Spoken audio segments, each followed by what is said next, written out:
우리 오늘 함께 은혜를 나눌 말씀은 오네시모에게 은혜를 베푸신 예수님이라는 제목 아래 은혜를 나누려고 합니다. 원래 이 성경은 창세기서부터 계시록까지 사실은 상처받은 사람들의 이야기예요. 아담이 죄를 짓고 하나님으로부터 버림당한 거 엄청난 거죠. 이런 일들이 계속 연속되어 있습니다. 그래서 진짜 상담은 하나님 만나야 끝나는 거예요. 하나님 만나면 또 계속 성령 부어주심을 받으면 완전하게 회복될 줄 믿습니다. 참 중요한 이야기예요.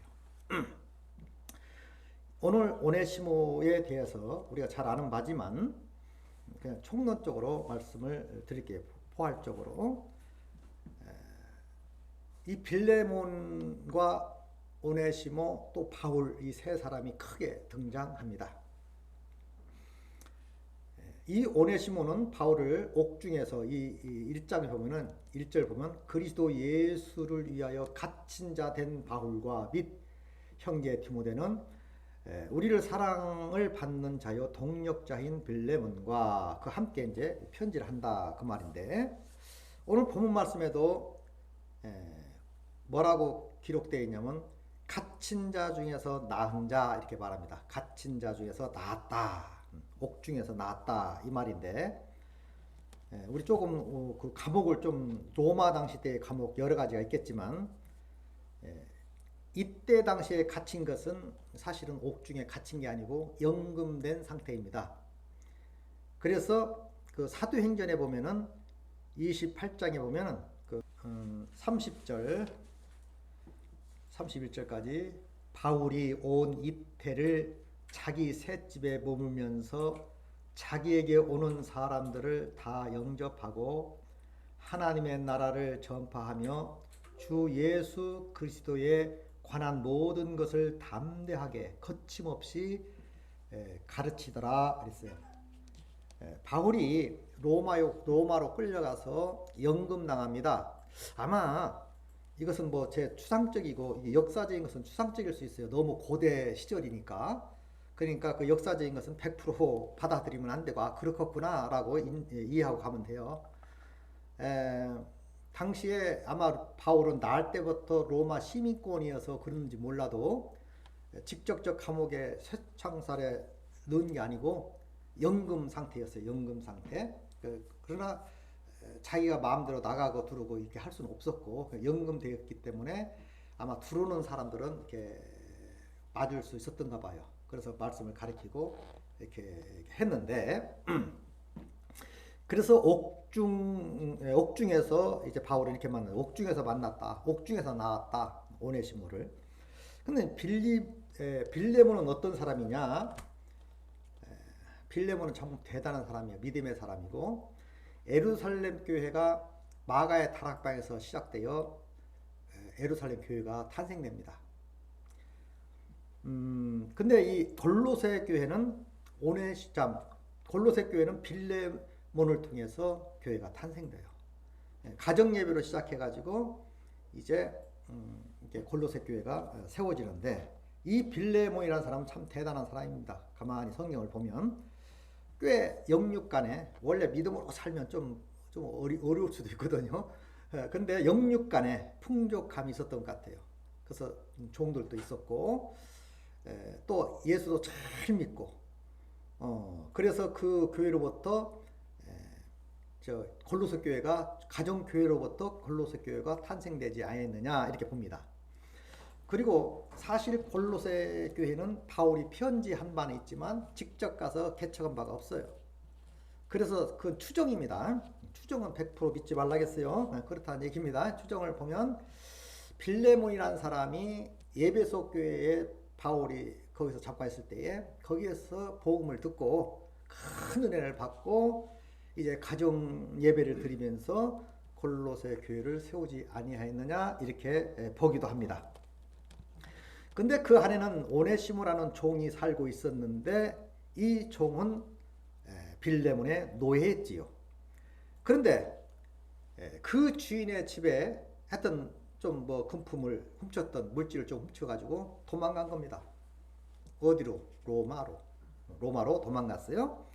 이 로마라는 대도시는 그 당시에 로마가 지배하고 있을 당시이기 때문에 대단한 모든 길은 로마로 할 때이지요. 대제국이었죠. 그러다 보니까 로마 안에는요, 물론 로마라는 전 나라에 한 1억 2천 정도 살았다 하고요. 그 시내에서만 한 150만이 살았다고는 하는데, 아무튼 그 당시 그 정도면 엄청나게 고대 시대 아닙니까? 그래서 그 당시에 그 로마 시에는 반절 이상이, 이것도 추론입니다. 반절 이상이 노예했다. 이렇게 봅니다. 노예들. 왜 그러냐면 그 당시는 전쟁 포로로 노예된 사람이 많고요. 그래서 거기에는 대단한 사람, 뭐 석공이니 뭐 예술가니 무슨 의사니 이런 사람들이 많이 있었대요. 그러니까 같은 노예라도 상당히 수준이 있는 그런 노예죠. 그러니까 남북 전쟁 때의 그 노예 해방 운동은 좀 다르고, 오늘 우리나라 옛날 역사 때의 노예 제도와는 좀 개념이 달라요. 그 당시의 노예는. 그러니까 나라를 정복하다 보니까 거기서 이제 데리고 온 사람들 다 노예로 삼은 거죠. 근데 그 노예는 이제 주인이 달라붙어 있고, 그 어떤 그 로마인이 죽은 유서에 보니까 4,000명까지도 노예를 거느리고 있었다. 이런 기사도 있습니다. 근데 그런 노예가 주인에게 귀속된 노예가 있었고, 또는 그냥 어떤 노예가 있었냐면 주인이 없이 정말 어렵게 사는 노숙자들, 힘들게 사는, 하루 벌어 하루 먹고 사는 그런 노예도 있었다고 합니다. 그래서 거기에는 아마 오네시모도 피난처가 되겠다, 무엇이라도 해서 먹고 살 수 있겠다 싶었는지 아무튼 로마로 도망했다고 합니다. 그런데 언뜻 보면 갇힌 자 중에 이렇게 말을 했기 때문에 오네시모가 감옥 간 걸로 이렇게 보여지는데, 잘 보면 그렇지 않습니다. 뭔 얘기냐면 그는 돈을 다 쓰고 이제 갈 곳도 없고 다시 거지가 됐죠. 그러다가 사도 바울을 만납니다. 그러니까 그 셋집에 간 거죠, 감옥. 셋집에 가서 아마 수발이도 하고 이렇게 했던가 봐요. 바울은 개인적인 그 자유가 없지요. 갇혀 있으니까, 연금 당하고 있으니까 오는 손님은 만나서 말씀은 가르쳐도 자기는 활동할 수가 없습니다. 자, 어쨌든 거기에서 만나지 않느냐 이렇게 보거든요. 마치 탕자가 아버지 재산을 다 가지고 가서 다 탕진해 먹고 망해가지고 아버지께로 돌아왔던 것처럼, 아마 그 바울이 그 갇혀 있다는 것을, 연금 당하고 있다는 것을 알고, 아마 나는 그 충분히 이해가 가는 게, 오네시모는 빌레몬 집에서 종로를 하고 있었잖아요. 주인을 수발했단 말이에요, 가까이에서. 그러니까 이 주인은 정말 믿음의 신앙가이고 바울에게 많은 영향을 받았고, 그 영향 때문에 골로새 교회도 세웠기 때문에 아마 바울을 잘 알았을 것입니다, 그 오네시모는. 그러니까 비록 주인의 이게 폐를 끼쳐 도망가서 살았지만 마치 끈떨어진 망아지처럼 정말 어려웠겠지요. 그래서 아마 바울을 찾아가지 않았느냐 이렇게 보기도 하거든요. 아무튼 거기에서 이제 바울을 통해서 예수를 만나지요. 예수 그리스도를 만나서 이제 구원을 받습니다. 이 빌레몬서 전체를 보면은 엄청난 그런 사랑과 배려가 있어요, 바울의. 사실 그 당시 그 노예란 말은, 주인에게 귀속된 노예는 무조건 죽어요. 주인의 마음대로, 주인에 의하여 저 사람 죽여라 해도 법적으로 아무 이상이 없어요. 팔아당겨도 아무 이상이 없습니다. 그렇게 어마어마한 노예 제도지요. 무섭지요. 자, 어쨌든 이런 사람, 이 오네시모를 보면 오네시모 역시도 노예로서 평생을 살아가고 아무튼 자유 없이 남에게 귀속돼서 산다는 건 쉬운 일이 아니지요. 오직하면 도망가겠어. 근데 이 빌레몬도 참 착한 사람이고 하나님을 존중하는 사람이었기 때문에 잘 해줬음에도 불구하고 아마 자유를 찾아 그렇게 도망친 것 같습니다. 그래 망하고 거지가 돼서 이제 바울을 만나게 되고 바울을 통해서 구원받게 되지요. 여기에서 저는 다른 입장에서 봅니다. 꼭 구원론 쪽으로 보는 것도 보는 거지만 정말 상처받은 사람이 하나님을 만남으로 회복되는 이런 모습을 제가 보거든요. 바울이라는 사람도 역시 얼마나 큰 상처를 받았는지 모릅니다. 왜 그러냐면 그가 유대교에 있을 때는 그냥 잘 갔지요. 사실은 잘 갔다라고 보는데 표현적으로 잘 간 거지 정말 잘 간 게 아니에요. 오늘 많은 사람들이 세상에서 뭐 행복하다, 잘 먹고 잘 산다 하지만 아담 이후로 아담 안에 있는 사람들은요 실제로 속에 다 골병들이 있어요. 병들이 있습니다. 그러나 괜찮은 척, 씩씩한 척, 아무 일이 없는 척하고 살아서 그렇지 다 문제덩어리가 있다 그 말이에요. 제가 지금까지 살아오면서 많은 사람들을 겪었고 그 집안을 봤고 연구해봤지만 집안에 문제없는 가정 한 가정도 못 봤어요. 다 문제가 있어요. 다 상처가 있습니다. 그리고 믿음이 있어 하는 사람도 더 가까이 접근해서 대화해보면 엄청난 말할 수 없는 상처들을 가지고 있다는 것을 저는 알게 됐어요. 그래서 85년도 때에 상담 목회를 해야 된다 해가지고 제가 따로 명지대학교 가서 그 공부를 한 적도 있는데 그 상담 목회를 해야겠다 이런 이제 그런 취지 아래 그래서 진짜 목사는 말씀을 가리키는 것도 가리키는 것이지만 잘 상담해서 그 영혼을 죄로부터 해방시키고 하나님의 자녀로 만들어내는 일이야말로 엄청난 축복이요 기적 중에 기적인 줄 믿습니다. 그래서 이런 말이 있더라고요. 세상에서도 상처받은 자가 상처를 치료한대요. 신기하죠? 하나님은 또 그렇게 역사해. 상처받은 사람이 그 상처받은 사람을 치료한다는 거야. 상처받지 못한 사람이 어찌 남을 상처를 치료할 수 없다는 거예요. 안 보이지요. 왜? 경험이 없으니까. 상처받은 적이 없으니까. 그러나 상처를 많이 받은 사람은 그 영혼이 보입니다. 저 사람도 나처럼. 그래서 뒤돌아 쓸 수 없다는 거예요. 어떻게 해서든지 도와주고 싶은 마음이 생긴다는 거예요. 이상스럽게 매인다는 거예요. 왜? 과거에 나 같아서. 안타까워서. 나는 혼자 헤매고 방황하고 그랬는데 저도 역시 저러고 있구나. 그게 내 눈에 보이니까 그를 치료하고 고친다는 거예요. 아마 바울도 그러지 않나라고 생각이 들고요. 저 역시도 그렇습니다. 상처 없는 사람이 어디 있어요. 그러니까 사람들이 보입니다. 그 영혼이. 그 중심이 보여요. 외적으로 보이는 게 아니라 그 건너야지. 그 건너서 그 중심, 그 마음이 보여. 그러니까 어떻게 해서든지 하나님을 만나면 해결되겠다는 그 확신이 있어요. 또 제 경험에 의해서 보면 진짜로 해결됩니다. 너무 좋아합니다. 행복해하고 감격해하고 어떤 사람은 목사님 나 목사 될래요? 이런 사람도 제 주변에서 수십 명이 일어나고 또 너무 행복하고 기뻐하는 사람들 많이 봤어요. 그것이 내가 잘해서가 아니라 나도 큰 상처가 있었고 그 상처를 예수님이 치료해 주셨기 때문에 그 은혜가 너무 큰 거 아니에요. 그래서 그 말씀을 통해서 위로가 되고 상처가 치료받게 되고 구원받게 되더라는 것이지요. 자, 바울의 삶을 보면요. 바울도 이제 다메섹 도상에 가다가 하나님을 만납니다. 눈이 멀어버려. 보세요. 우리는 옛날 얘기고 남 얘기니까 눈 멀었다? 그러다 눈 떴다? 이렇게 말해. 결론적이니까. 여러분 당장 눈 멀었다고 생각하면 어떻게 생각할까요? 좋을까요? 내일 나을 망정, 모레 나을 망정. 두려움이 엄습할 겁니다. 끝났다. 아마 별 생각 다 했을 거예요. 성경에는 일일이 섬세하게 설명되어 있지는 않아요. 그냥 눈 멀었다가 3일 동안 먹지도 못하고 찾지도 못하다가 안수받고 눈 떴더라. 그리고 눈에서 비늘이 떨어지더라 라고 결론되어 있지만 당사자라고 우리는 좀 생각해 봐야 된다고 말이야.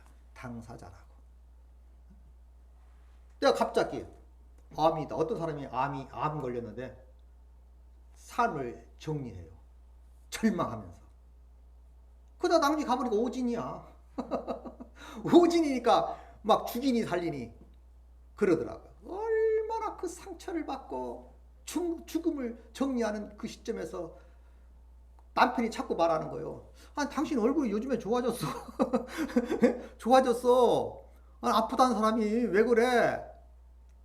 진단받아보니까 오진이야. 그러면 그 순간은 얼마나 큰 아픔이 있었겠어요. 바울이 하나한테 매맞고 눈먼 상태에서 3일간 먹지 못하고 자지 못하고 있었어요. 그 두려움과 압박감은 어떻겠어요? 자, 눈 떴다 칩시다. 그리고 그가 이제 하나님의 사람으로서 예수의 제자로서 복음을 막 전하니까 사도행전 9장 23절 보니까 여러 날이 지남에 눈 뜨고 나서 여러 날이 지남에 유대인들이 사울을 죽이기를 공모하더니 죽음의 공포. 아마 보통 사람은 복잡이다 그만할래 그냥 나 하나 구원받고 은혜 받았으면 됐지 뭐. 그렇게 살 수도 있어요. 바울을 죽이려고 물리적으로 실질적으로 그를 죽이려고 잡으러 다니지 않습니까? 자기가 그랬던 것처럼 사울을 죽이기로 공모하더라. 그 도망다니잖아요. 바울은 하나님을 만나고 나서 자기가 엄청난 죄인임을 깨닫습니다. 이걸 구약에서는 속건죄라고 그러거든요. 속죄죄가 있고요. 속건죄가 있어. 제사를 드릴 때 5대 제사에서. 그럼 5대 제사에서 이 속죄죄, 네가 어떤 분명한 죄를 졌을 때 거기에 해당되는 용서는 속죄죄를 드렸어요. 그래서 정결 의식을 받았거든요. 그런데 그 뒤에 보면 또 속건죄가 있어. 속건죄. 속건 제사를 드려라. 그럼 속건죄는 어떤 사람에게 해당되는 죄냐? 모르고 이게 옳은 줄 알았어. 이게 옳은 줄 알았는데 하나님을 만나 깨달았네? 아니면 어쩌다 깨달았네? 기도하다 깨달았어요. 아이고, 내가 엄청난 실수를 범했고 엄청난 잘못을 저질렀구나 라고 느껴졌을 때 드려지는 제사를 속건죄라고 합니다. 깨달았을 때에 내가 난 죄인이었구나. 나 못된 놈이었구나. 하나님 그럼 어떻게 하지요? 내가 모르고 했는데 예수 만나기 전에 했던 일인데 잘 모르고 했을 때인데 어떻게 하지요? 속건죄를 드려라. 그래서 정결의식을 받았던 거지요.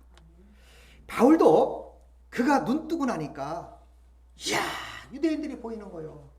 그들 역시 자기를 죽이기로 공모를 하는 겁니다. 얼마나 큰 상처를 받았겠어요. 말할 수 없는 아픔이지요. 누구한테 이 말을 호소합니까? 누구한테 상담합니까? 누구한테 대화하냐고요? 없어. 그래서 그는 하나님을 매달렸고 하나님 바라보고 하나님 의지하고 하나님으로부터 날마다 치료함을 받은 줄 믿습니다. 그래서 그는 기도하게 돼요. 또 그 복음 전한다고 얼마나 바울을 무시하는 줄 알아요? 아주 그냥 개무시를 합니다. 그래서 고린도 전서 후서는 물론 고린도가 3권이 있대요. 중간에 있는 권이 없어졌다, 발견하지 못했다는 말도 있습니다만은 아무튼 변증서예요. 자기 변증서. 네가 무슨 사도냐? 당신이 뭔 사도야? 예수님에게서 직접 교육 받았어? 하면서 얼마나 개무시한지 몰라요. 개무시한다고 표현을 해야 돼. 그렇게 무시를 당합니다. 아주 인정을 안 해. 인정. 그래서 바울은 편지 쓸 때 꼭꼭 사도된 바울은 이걸 강조합니다. 그러면서 고린도 후서 3장에 보면은 변증하는데요. 여기에 대해 공동 번역을 읽어볼게요. 1절 3장 1절 후서 우리의 이 말이 또 자화자찬한 것처럼 들립니까? 그리고 어떤 사람들처럼 우리가 소개장을 가지고 여러분을 찾아갈 수 있단 말입니까? 또 다른 데로 갈 때에도 여러분의 소개장이 있어야 한단 말입니까? 일일이 복음 전하는데 소개장 받아서 다닐 필요가 있겠냐? 너 청구서 있냐? 안수증 있냐? 이렇게 물었어요. 너 사도증 있냐? 그러니까 바울이 또 말합니다. 여러분, 자신들이 바로 우리 마음에 새겨져 있는 소개장이 아닙니까? 당신 성령 받지 않냐? 나를 통해서. 고로 당신이 나의 소개장에 불과하지 않습니까? 그 말입니다. 그러나 누구에게나 다 통하고 누구든지 읽을 수 있는 소개장입니다. 여러분은 분명히 그리스도께서 우리를 시켜 써 보내신 소개장입니다. 이 소개장은 먹으로 쓴 것이 아니라 살아계신 하나님의 성령으로 쓴 것이며 석판에 새겨진 것이 아니라 여러분 마음속에 새겨진 것입니다. 하도 비난하니까 안수증 내놔라고, 졸업증 내놓으라고, 사도증 내놓으라고 이렇게 말하는 거예요. 그러니까 여러분, 나를 통해서 여러분 구원받지 않습니까? 나를 통해서 가슴속에 성령 새겨지지 않았습니까? 고로 당신들이 나의 안수증이요, 소개장이요, 나의 졸업증이요, 이렇게 말하는 거예요. 이런 아픔이 있었어요. 뿐 아닙니다. 10장에 가면요, 너희는 외모만 보는도다. 못생겼대요. 그 역사서를 보면은 그런 말이 잘 나와 있는데, 10절에 보면 고린도 후서, 그들은 10장 10절입니다. 그들은 말이, 그의 편지는 무게가 있고 힘이 있으나 그 몸으로 대할 때 약하고 그 말도 시원치 않다 하니. 편지를 보면 막 힘이 있고 무게가 있고 굉장히 파워가 있는데 막상 만나보니까 못생겼고 말도 더듬고 시원치 못하고, 그래서 비난하는 거예요. 그냥 지금 내 앞에, 너희들 앞에 서 있는 나 바울이나 내가 편지를 써서 너에게 보낸 편지나 다 크다. 이렇게 합니다. 또 뿐입니까? 복음을 위해서 산다고 조금 소개한다면 고린도 후서 11장 24절 25절 보면은 유대인들에게 40에서 하나 감한 배를 5번 맞았으며 3번 택창으로 맞고 1번은 돌로 맞고 3번은 파선하고 일주야를 깊은 바다에 지냈으며, 뭔 말입니까? 40에 하나 감한 배를 몇 번? 5번. 5번이면 40에 하나 200대. 뭔 얘기냐? 40대를 때리면 법적으로 끝나요. 그런데 요놈들이 얼마나 야비한지 39대만 딱 때리는 거야. 그리고 감옥에 넣어. 또 불러다가 또 감옥에 넣어. 이걸 몇 번? 5번. 아주 그냥 엉덩이가 아주 너덜났겠지요. 얼마나 이 아픔 누구한테 호소합니까? 예수 믿는다고, 복음 전한다고.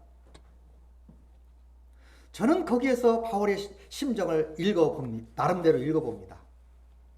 얼마나 그런 담에색 도상에서 큰 상처도 받았지만 그 은혜가 얼마나 큰지, 내 과오가 얼마나 큰지 그걸 알았기 때문에 죽으면 죽으리라 하고 복음 위해서 살게 된 줄 믿습니다. 그냥 한 사람이 복음을 위해서 산다는 것은 아무나 되는 게 아니에요. 그 내면 세계를 보면 그런 계기가 있다고. 큰 아픔이 있고 치유가 있고 응답이 있었기 때문에, 자기가 누구인지 뭘 확실히 느끼고 알았기 때문에 이까짓 거 죽어도 좋다. 40에 하나 5번 아니라 1000번이라도 맞다가 죽을지언정 나는 복음 전한 일에 게을러 하지 않겠다. 이렇게 말하잖아요.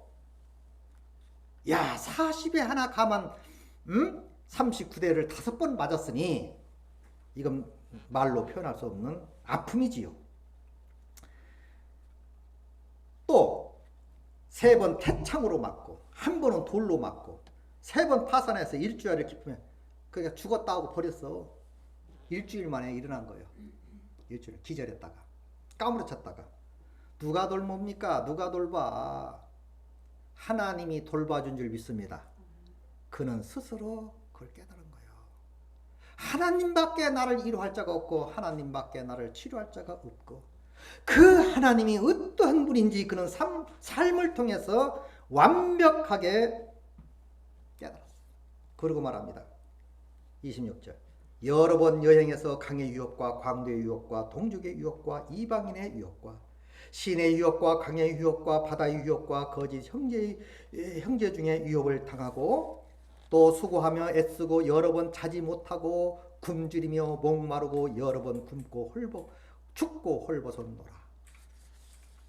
바울의 삶은 이런 큰 아픔이, 이것도 자기가 말하고 싶어서 말하는 게 아니고 하도 주변에서 잘났다고 저 잘났다고 자랑해 싸니까 나도 자랑 한번 할게 하면서 한 말이 이 말이에요. 나도 자랑 한번 할게. 응?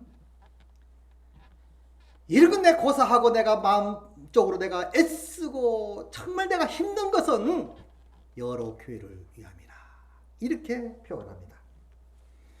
이런 사람이었기 때문에 그가 이렇게 되기까지는 그냥 된 게 아니에요. 자기가 얼마나 큰 과오를 범했고, 스데반 집사가 돌 맞아 죽을 때에 당시 잘 죽었다. 어떤 학자는 말합니다. 그가 주도했다고. 주도했든 아니든 간에 어쨌든 스데반 집사가 돌 맞아 죽을 때 잘 죽었다 하고 했던 사람이에요. 다메섹 도상에서 그걸 깨닫고 완전히 무너지고 자기는 엄청난 죄인임을 그는 고백하지. 그래서 바울 얘기를 조금 더 한다면 이런 말을 합니다. 순교당하기 1년 전 자에게 말해요. 내가 전에 비방자요 박해자요 포행자였으나 도리어 긍휼을 입은 것은 내가 믿지 아니할 때에 알지 못하고 행하였습니다. 우리 주 은혜가 그리스도 예수 안에서 믿음과 사랑과 함께 넘치도록 풍성하였도다. 미쁘다 모든 사람들이 받을 만한 이 말이여, 그리스도 예수께서 죄인을 구원하시려고 세상에 임하셨다 하는도다. 죄인 중에 내가 괴수라. 노년이 되어 죽기 1년 전에 이런 말을 남긴 거예요. 나는 죄인 중에 괴수였다. 항상 그런 아픔이 있었던 사람이었다. 이런 아픔이 있었고 이런 절망감 속에서 내가 살아왔지만 내가 그런 말 합니다. 결론적으로 16절. 그러나 내가 긍휼을 입은 까닭은, 내가 불쌍히 여김을 받은 까닭은 예수 그리스도께서 내게 먼저 일체 오래 참으심을 보이사 후에 주를 믿어 영생을 얻는 자에게 본이 되게 하려 하십니다. 하나님께서 나 같은 놈을 즉시 아마 하나님 응답했다면 죽었다 이거야 벌써. 그런데도 하나님 오래 참으시고 영생을 허락하실 줄 믿습니다. 바울은 그걸 몸소 깨달은 거예요. 네? 그래서 감사하고 일평생을 주를 위해서 살아간 줄 믿습니다. 이런 사람이었어. 우리가 먼저 남들에게 전도한다 뭐한다 하기 전에 이건 외모로 하면 안 돼요. 형식적으로 해도 안 됩니다. 정말 나 같은 죄인 살리신 그 은혜 고마워. 잃었던 생명 찾았고 광명을 얻었네처럼 그 영혼을 정말 사랑해서 그 영혼의 말씀을 전달해 준다면 꼭 은혜 받게 될 줄 믿습니다. 저 언뜻 보면 갇힌 자 중에서 낳은 그 오네시모를 11절에 1장 11절에 이렇게 말합니다. 그가 전에는 내게 무익하였으나 무익한 자였어. 이제는 나와 내게 유익함으로 내게 그를 돌려보내노니 그는 내 신복이라. 이야, 노예를 바울이 누굽니까? 바울이 시민권자요. 로마에 당시 날 때부터. 그리고 대사도이면서 연륜도 많이 쌓인 바울이 실수했을까요? 응? 그러면서 그를 말합니다. 전에는 그가 무익한 사람이었다. 죄인이었다. 노예였다. 보잘것없는 인생이었다. 그러나 이제는 너와 빌레몬 너와 내게도 유익한 자이므로 내가 그를 너에게 보노니 그는 내 신복이라. 주의 종으로부터 신복이라 소리 듣는 건 복 중에 복인 줄 믿습니다. 바울이 누굽니까? 바울이 누구냐고요. 당시에 많은 사람들이 있었어요. 일꾼들이. 성경에 뭐 등장 안 했다고 해서 없는 게 아니고, 그래도 성경 속에 등장했다는 것은 엄청난 거 아닙니까? 응? 그러면서 빌레몬에게 부탁합니다. 이후로는 종과 같이 대하지 말고, 응? 종 이상으로 곧 사랑받는 형제로 둘자라. 내게 특별히 그러하거든 하물며 육신과 주 안에서 상관되랴. 이 말을 제가 공동번역으로 한번 읽어볼게요. 그러나 이제부터 그는 종으로서가 아니라 종 이상으로서 곧 사랑하는 교우로서 그와 같이 있게 될 것입니다. 그는 내가 특별히 사랑하는 교우입니다. 그렇다면 인간적으로 보든지 주님을 믿는 신앙의 견지에서 보든지 그대에게야 그가 얼마나 더 중하게 생각하겠습니까? 이렇게 말하고 있어요. 자, 뭔 얘기냐? 이제는 오네시모는 전에 무익한 사람이요. 우리도 전에는 무익한 사람이었습니다. 속절없이 이 땅에 그럭저럭 살다가 지옥 가는 인생이었다고. 그런데 하나님으로부터 부르심을 받고 유익한 사람이 된 줄 믿습니다. 남을 위해서 기도하고 복음을 전하며 산다는 건 복 중에 복이요. 이보다 더 큰 복이 어디 있어요? 응? 많은 사람에게 전하든 소수에게 전하든, 그래서 그 가치성을 하나님 이렇게 말하지요. 한 영혼이 천하보다 귀하다고. 정말 그렇게 믿으시기 바랍니다. 한 영혼이 천하보다 귀하다. 오네시모를 대한 그 바울의 입장을 보면요, 게임도 안 됩니다. 학문적으로나 지식적으로나 환경적으로나. 그럼에도 나를 대하듯이 받아들이고, 그런 중이 있을 자라 제목이다 이 말이요. 그리고 나의 신복이다라고 하면서 그 빌레몬에게 보내지요. 그러면서 좀 더 읽어볼게요.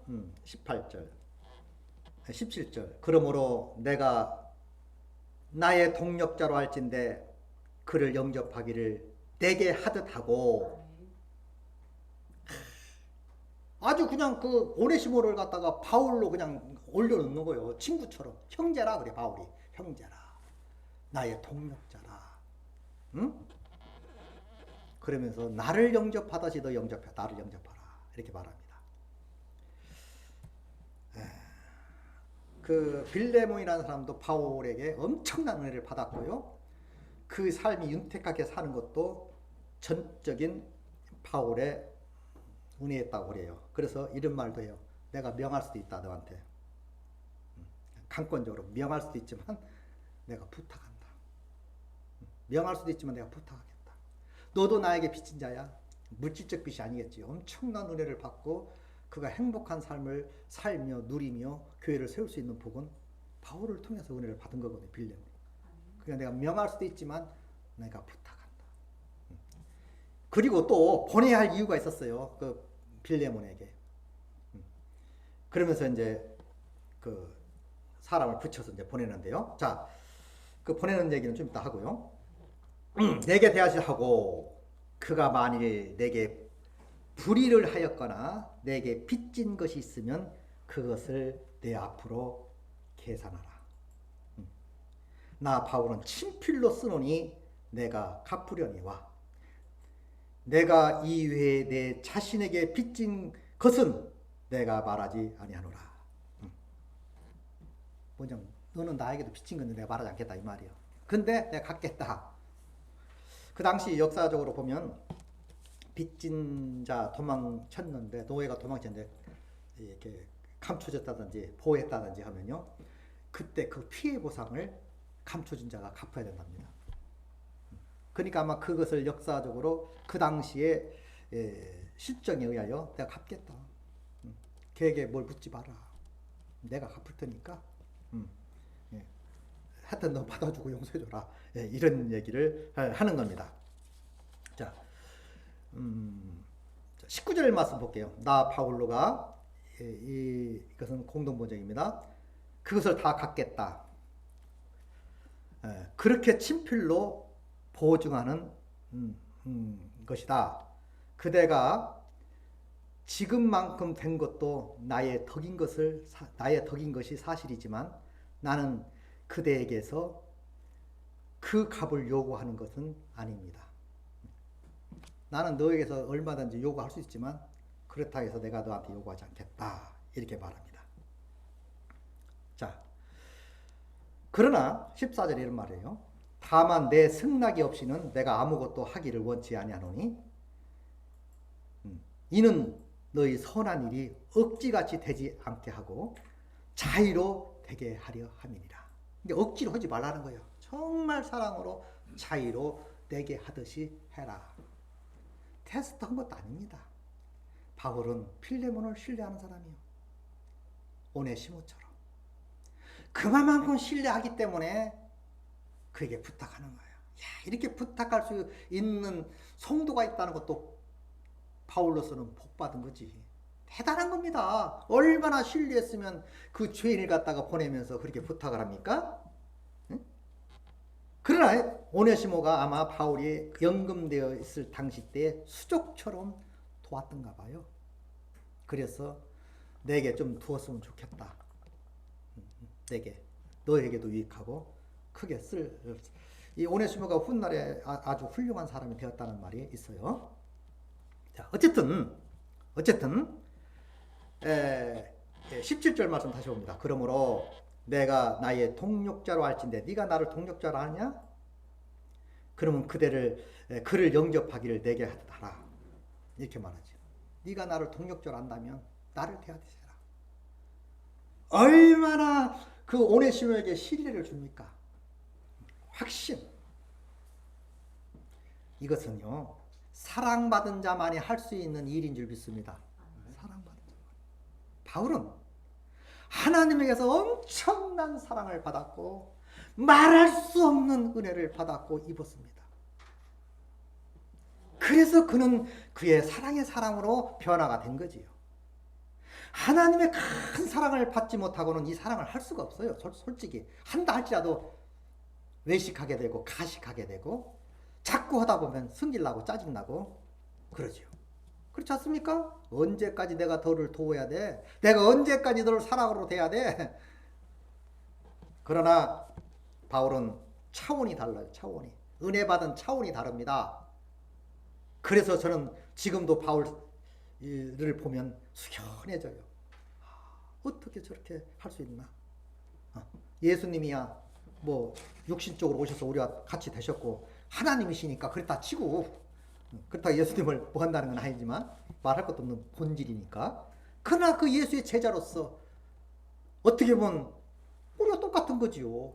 성정을 가진 사람으로서 육신의 몸을 가진 사람으로서 어떻게 저렇게 은혜 받고 저런 삶을 살아갈까라고 봤을 때 참 우린 세 발의 피지요. 세 발의 피. 그냥 숙연해질 수밖에 없어요. 2000년 전의 사람인데도 불구하고 그 신앙을 따라갈 수가 없다는 거예요. 그러나 하나님이 은혜 주시면 우리도 버금가게 일할 줄 믿습니다. 이게 되는 거예요. 하나님이 하시면 하는 거예요. 하나님이 하시면. 그러니까 이 오네시모 같은 사람은 구원사를 보면 오네시모 같은 사람은 아주 종이었잖아요. 여러분과 나 같은 사람이요. 그럼에도 불구하고 그를 구원시켜 놓고 말하기를 그럼 나의 동역자라 이 말이요. 나를 대하듯이 대하라. 나의 신복이라. 신복이라는 말은요. 이렇게 말해요. 심장이라는 뜻도 있어요. 심장. 헬라어로. 심장이다. 심장. 이렇게 표현하거든요. 그는 나의 심장이다. 우리는 예수님의 심장들인 줄 믿습니다. 마음에 있는 자들이라고 말이요. 마음에 있는 자. 이렇게 치료를 받았다 그 말이에요. 그래서 빌레몬은 자기 과업을 알고 회개했겠지요. 당연히. 그러니까 당당하게 빌레몬 집으로 가라 했을 때 간 거예요. 가서 용서를 빌고 회개를 받고 훗날에 큰 일꾼이 됩니다. 여기에서 우리가 교훈받는 게 뭡니까? 하나님은 대단한 사람들을 통해서 역사하지 않습니다. 상처를 많이 받은 사람이 더 큰 은혜를 일을 하더라고. 성경에 보니까 많이 상처를 받은 사람이 더 큰 일을 해.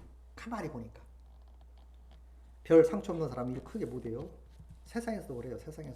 세상에서도 아파본 사람이 그 아픔을 알더라고. 아파본 사람이 그 아픔을 알기 때문에 등 돌릴 수가 없다는 거예요. 그래서 찾아가게 되고 좀 돌봐줄 수 있으면 돌봐주게 되더라 이거야. 싫은데, 자기는 싫은데. 왜? 자기 과거가 막 그려지고 그를 보면서 막 자기 아픔이 그려지기 때문에 싫다는 거야. 그런데도 외면할 수가 없더라는 거야. 이렇게. 왜? 과거에 나니까. 이게 정말로 곤란한 지경에 빠진다는 거야. 어떤 사람 얘기요. 그래서 돕기 싫어도 돕게 되더라 이 말이야. 자기가 아파봤기 때문에. 자기가 마음이 찢어지고 정말로 큰 고통을 겪어봤기 때문에 그 고통을 아는 거예요. 외면하고 싶지만 외면할 수가 없더라는 거예요. 그래서 도우면서 하나님께 원망했다는 거예요. 하나님, 어떤 간증에 그러더라고요. 하나님, 왜 나를 이렇게 하시나요? 나 과거 상상하기 싫어요. 아픔을 기억도 하기 싫어요. 근데 왜 똑같은 사람을 내 앞에 보게 합니까? 응? 그를 보면서 과거 나를 보는 것 같아서 내가 재현되는 것 같아서 싫어요. 그런데도 멀리 못 가고 그 주변에서 뱅뱅뱅뱅 돌면서 자기도 모르게 돕고 있더라는 거예요. 저는 100% 이해합니다. 정말 100% 이해해요. 은혜도 마찬가지입니다. 은혜도 사람 여러 수백만 수십만 그게 중요한 게 아니고 한 영혼이 천하보다 귀하다 했으니 마음을 다하고 힘을 다해서 그 영혼들을 살려내야 될 줄 믿습니다. 오네시모를 살려내듯이 한 사람만 살아나면 그 사람이 어떤 일을 할지 누가 압니까? 어쨌든 그런 말이 있는데 크게 쓰임받았다 이 말이요. 그래서 하나님께서는 우리같이 연약하지만 정말 나약하지만 아무 힘이 없는 자 같은 사람이지만 하나님이 함께 하시면 우리가 상상할 수 없는 역사도 이루게 될 줄 믿습니다. 저는 그런 것을 많이 지금까지 보아왔고 지금도 느끼고 살아요. 그래서 저는 나름 최선을 다합니다. 천국 그날 가는 날까지. 누가 하라 마라 해서가 아니에요. 절로 은혜가 커서 할 수밖에 없다 그 말이죠. 자, 골로새서에 보면은 이런 말씀해요. 골로새서 4장 7절, 8절, 9절 보면 두기고가 내 사정을 다 너에게 알려주리니 그는 사랑받는 형제요 신실한 일꾼이요 주 안에서 함께한 종이 된 자라. 내가 그를 특별히 너에게 보내는 것은 너희로 우리 사정을 알게 하고 너희의 마음을 위로하게 하려 합니다. 무슨 얘기냐면 빌레몬, 오네시모만 보낸 게 아니라 두기고도 함께 보냈어요. 그 사정을 다 알게 하기 위해서, 증명하기 위해서.